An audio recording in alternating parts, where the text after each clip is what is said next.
What's up YouTube, Never Lucky Pulse here, today with my OTS championship recap. Match 1 was against Drytron. I lost the dice roll and he opened up with Nova to special summon a monster from the deck. I had Ash to negate it and his Delta was met by Gamma, so he had to pass turn. I had double hand trap to interrupt him. And in my turn I could not OTK him, but he had like 1100 life points left and Sinister Longyuan burns him for the rest if he activates a spell trap or a special summon some monster, so that was basically game there. This tournament is a qualification for the European Championship in 2023, so for the next year. For this year I have my qualification, but I didn't get the ticket because Konami had too many invites and only 3000 tickets, so unlucky for me. But maybe next year. In game 2 I had once again the Gamma to stop him. Gamma is such a sick card in Swordsoul. He had to pass turn. He could also end my turn with Dimensional Barrier, but I had the Pot of Desires, etc. I had a lot of resources in hand and pass turn. His Nova was again met by Ash, so I had once again double hand trap against him, and yeah, that was basically it. So unlucky draws for him. I had a good starting hand all the time, and yeah, that's impossible to win. Match 2 was against Eldlich, very nasty, but it is what it is. You have to play against such decks as well. He won the dice roll and opened up a Writer from Reserve to get his Brave token to the field, plus the Fateful Adventure to search also the Griffin. I negated the Griffin with my Gamma. Man, Gamma is such an MVP in this tournament, I tell you guys. This card is insane. And he had to pass turn. In my turn I could not OTK him, but I had a lot of negates, plus I cleared his board with the Dragite and the Baron de Fleur. I have double spell and trap negates, so he will have a hard time against me. I bounced also the token with Vishuda, so he had really not that much left. And yeah, it's unfortunate I couldn't OTK him. In his turn he could clean my board as well. It is very surprising. He activated the elixir, I banished it. I negated the effect, so he had to banish it as a cost, and I negated the effect, so he couldn't special summon his Eldlich to the field. And his pot, I didn't negate it since I wanted to save one negate for an important spell trap, and yeah, he had the normal summon Fallen of Albers to fuse out my Baron de Fleur, and his Deathspear fusion monster could banish my Dragite. So I lost my board, but still I could OTK him in my next turn with normal summon Taya and bouncing with Baxia both of his cards, so it was pretty much game. Game 2 he went first, opened up with Cursed Outland to search his Golden Lord, followed up with Water Enchantress, but she was negated by my Gamma. Once again, Gamma is the MVP of the day, guys. It's insane. He helped me in many duels. He had to set 2 and pass turn, plus I had evenly matched to banish this back row line. He had only Mirror Jade to interrupt me, but it's not enough against Swordsoul. One banish, you can forget it. As you will see, I managed to break his board easily. With Vishuda I bounced his Mirror Jade, and yeah, that was pretty much it for the game. Unlucky for him, I had once again the answers and the perfect card, the evenly matched once again against Eldlich is very strong. Banishing the entire back row line hurts a lot. Yeah, shoutouts to Gregor. Playing my lovely Eldlich deck was very fun. I have also the Eldlich deck in Master Duels. I'm playtesting it, and maybe in the future I will come with this cancer deck also to my locals. We will see. Match 3 was against Dinos. I won the dice roll and I had a very good starting hand, but he had Token Collector in his main deck. Double Token Collector main deck. I was shocked to see that. My normal summon was denied by him, and I had no words. I had to pass turn, I had nothing, no chalice to negate him. His normal summon Dino was met by my Ash, so no search for him. He had to link off his monsters to be able to activate his ultimate pill, so he can banish monsters from the graveyard and add his ultimate Terrainer to his hand. And with the ultimate Terrainer he can basically clear my board, quote unquote my board, only the Moe, right? But anyway, I had still one out without the tokens. I had Vishuda as a bait against his ultimate Terrainer. I special summoned him, so he had to activate his flip effect, his quick effect to flip down my Vishuda. I special summoned also Ecclesia to the field and special summoned the Longyuan to the field. So I have level 10 on board, aka Baron de Fleur. And with Baron de Fleur I could clean his entire board. His Link monster activated the effect to special summon his Scythe, but I had anyway no real plays left, only the Baron and pass turn. His normal summon scrap monsters were all negated by my Baron de Fleur, so he had also pass turn. And my draw was very bad, I had nothing really to summon, I could only go for life point damage, and that was not enough to decay him. So he survived and had no hand cards. He was top decking and he top decked his out the search card, and I couldn't negate because I used already the Baron de Fleur negate. So that was the nail in the coffin for the game. I was very close to win this game, even with Token Collector on the field. But it was not my day. My opponent was very lucky against me. He had all the answers.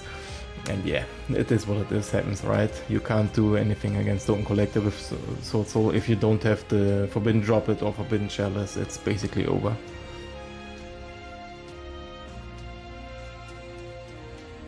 Game 2 was miserable as well. I opened up with Ecclesia, tributed her to special summon Moi to the field, and Moi was met once again by Token Collector, the ultimate killer card, and I had no Chalice obviously.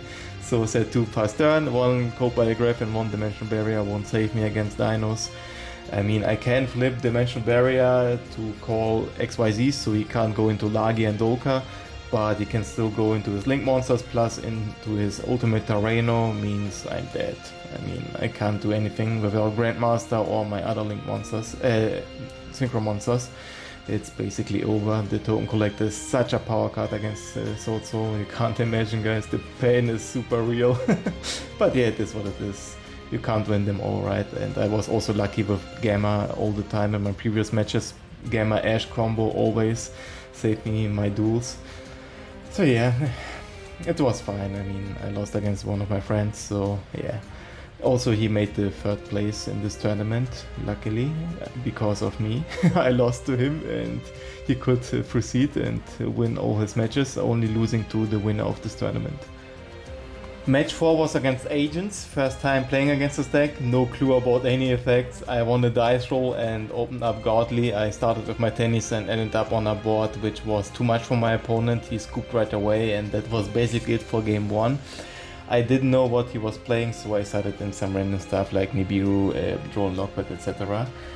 But the Agents, quite an interesting deck, and with the new support and Ghost from the past 2, is quite a nice rogue deck, to be honest. Game 2 he went first, opened up with Punk the Armin, which searches the Ogre Dance or the Foxy Tune. He went for Ogre Dance and went into the Deer Note. I guess it was a Deer Note if I remember correctly. He's special summoned it and went into the Chaos Ruler, milling 5, adding 1 light or dark to the hand. It was the Shiny Ball, following up with the Healthy Breaks, and yeah, it's basically the same combo. I mean, every combo deck needs the Baron de Fleur, the Healthy Breaks, etc. to be able to establish at least some negates to the field. So it's the main goal of every combo deck to establish multiple negates to interrupt your opponent. It's the same story for Swordsoul. But in the Swordsoul case, you are very quick. I mean, you normal summon Moi, you instantly have Grandmaster plus 1 search and 1 draw, and you can go into your level 10.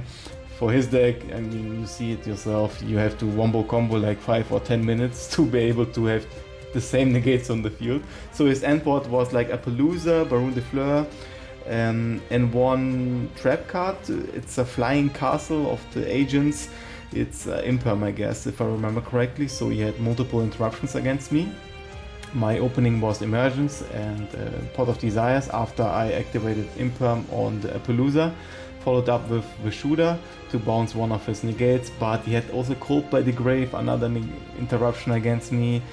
That was a bit too much. If it wouldn't be for the Cold by the Grave, I would be able to clean his board, since I had more than enough to face the, say, face up negates on the field. I had the Baron de Fleur, and I mean the Longyuan, the Vishuda, the Moi, so it would be enough, but with the Cold by the Grave it was one too much, sadly for me.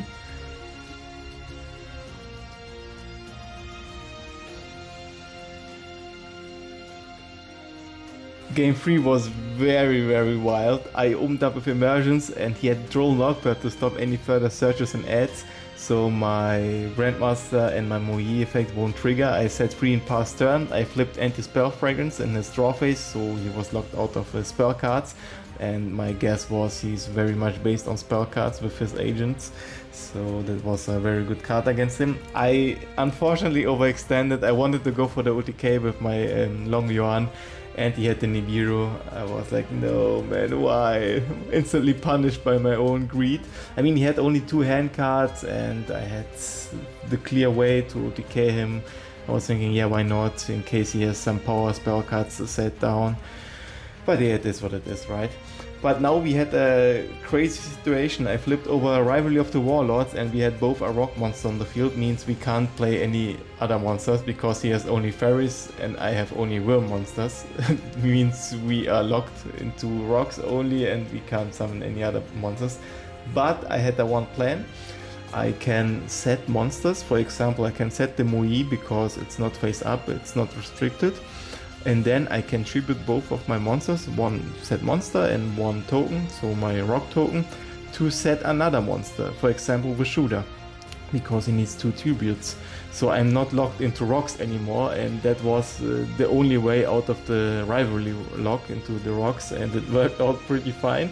I was waiting for some resources in my hand to accumulate, because I don't want to leave my Rivalry of the Warlord lock with only 1 negate, right? That would be stupid. And yeah, it worked out pretty fine in the end, but it was a crazy duel. It was back and forth and made a lot of misplays. But in the end it worked out, and as you will see, I flipped the Vishuda, went into the Monk, and with Vishuda I could bounce his trap card, the Flying Castle, which negates monster effects. It's basically an imperm, so I could go into Moe, and with Moe I was able to summon my level 8 Synchros. I didn't know why he didn't activate the Cold by the Grave against Vishuda. That was a mistake on his part. But yeah, this is what it is. Sometimes you oversee some things, and yeah, that might cost you the games, you don't know. I went into the Berserker, and with Berserker I can attack his face down monster and gain attack points equal to the attack points of the destroyed monster. So it was a 500 attack point monster. My Berserker had 3500 attack points, and I didn't attack his Nibiru. I passed turn since I wanted to waste his battle phase. So if he wants to get rid of the rivalry lock, he has to attack into my Drake Berserker, aka wasting his battle phase. So that was the idea behind it. And in my turn I had all the setup necessary to win the game. I mean, I had like Chalice set, plus the anti-spell fragrance and the rivalry, which prevents his boss monsters to appear. I mean, like he's playing Halfy Breaks, the Baron de Fleur, etc., which are not fairy, right? So the game was basically lost for him, since yeah, the rival is very nasty against this deck. I made a little mistake with my Chen Ying. I didn't banish a spell card in the graveyard, which prevents his monsters to be destroyed and taking damage. So he was safe for 1 round and I had to pass turn, but it was still not enough to win the game for him. I mean, look at my board. I had Spell Fragrance, the rivalry, plus 2 big ass monsters. He has to play like I don't know what to be able to break my board, but yeah, it was very lucky for me. Unfortunate the Nibiru in the beginning, but luckily I could turn around the table and win the game. Match 5 was against Subterror. I won the dice roll and opened up with Ecclesia, activated her effect, and he chained Ash. I chained Gamma against his Ash, the dream scenario. You get the synchro for free and you negate the 1 hand trap of your opponent.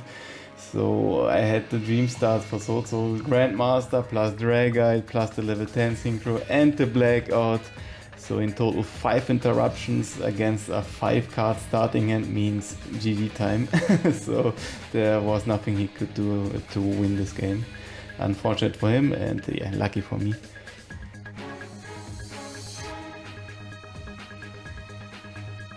Game 2, he went first, activated the Branded Fusion, I ashed it, he set 1 and passed turn.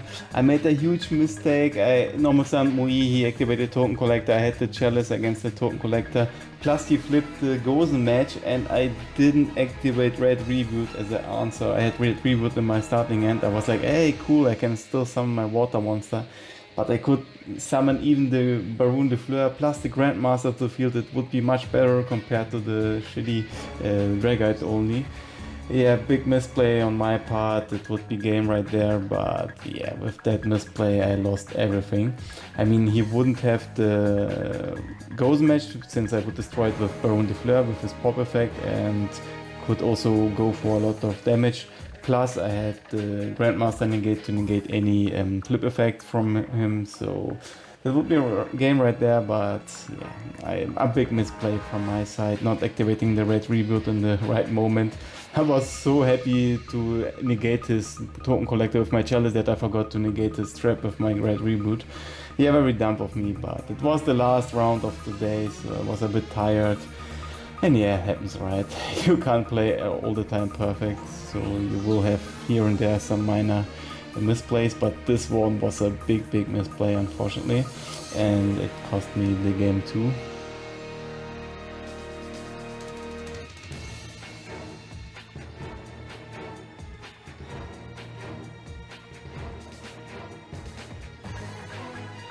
Game 3 I went first and opened up with my tennis. I went into Baxia and into Chao Feng against Nibiru and Effect Whaler, but mainly against Nibiru because Nibiru is the big pain against my deck, so I wanted to have an out against him.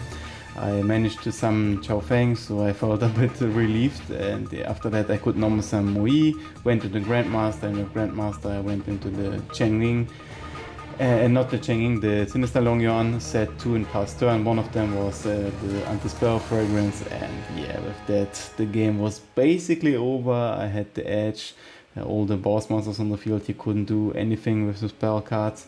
And in my turn he tried to activate the Sky Prism Mirror, but I could banish as a Chainlink 2 with my Grandmaster the target for the trap, negating my Baxia. So he lost his target with his trap, and his trap won't resolve, so he can't banish my monster on the field. And that was the winning move right there. So good thing I was thinking about the chain of the Grandmaster, otherwise it would look horrible for me.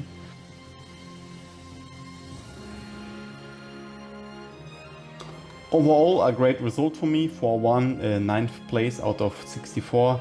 Unfortunately, one loss against the Dinos. The double token collector was very nasty, but yeah. I didn't qualify yet for the European Championship 2023 since it's only for the top 4, but yeah, maybe next time. Mail your submission to the Kaiba Corporation. Winners will be handpicked by me. Then your cards will be launched into space on a Kaiba Corp satellite. Because I figure, if there is intelligent life out there, then let's teach them how to duel.